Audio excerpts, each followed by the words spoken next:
ఈ ట్రంప్ మాయది మాట అంటే మాట ఎప్పోరి చెప్పింది చెప్పినట్టే చేస్తున్నాడు. మా అమెరికా ఏమో ధర్మశాస్త్రం కాదు, అడదారులు వచ్చి ఈడ అడ్డేసిన వాళ్ళు ఎవ్వరిని ఇడిచిపెట్టాం బిడ్డ. మీరు దుడ్డే లెక్క తిరుగుతుంటే మా టెక్సాస్ బిడ్డలు, మా ఫ్లోరిడా బిడ్డలు, మా ఇలినాయిస్ బిడ్డలు, మా ఇండియానా బిడ్డలు, రిచ్గా బతికే మా మిచిగాని బిడ్డలు బిచ్చగాల లెక్క బతకాలనా? చోల్ ఎవ్వరిని ఇడిచిపెట్ట, ఎవ్వరు ఏడికెంచి వచ్చిరో అందరినీ మూట కట్టి మళ్ళా పంపిస్తా అని చెప్పిండు కదా. ఇక కురిశెక్కి పురుషతన కాకముందే అక్రమంగా వచ్చిన వాళ్ళని అంతా కేడీలకు బేడీలు వేసినట్టే విమానం ఎక్కి ఇసిరి పంపిస్తున్నాడు. చూడు ఎట్లున్నదో కథ అల్లది.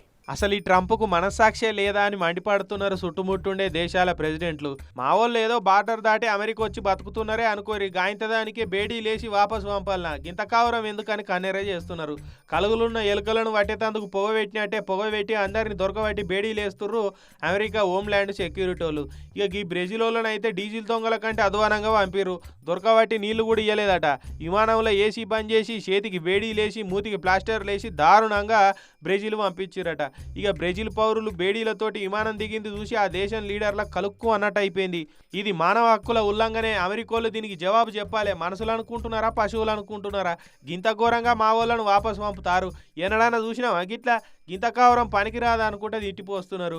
ఇక అమెరికా అవమానించి పంపిన వాళ్ళందరికీ బేడీలు తీసేసి గౌరవంగా ఎవరి ఊర్లకు వాళ్ళని చేర్చాలని అక్కడి ప్రెసిడెంట్ ఆర్డర్ చేసిండు.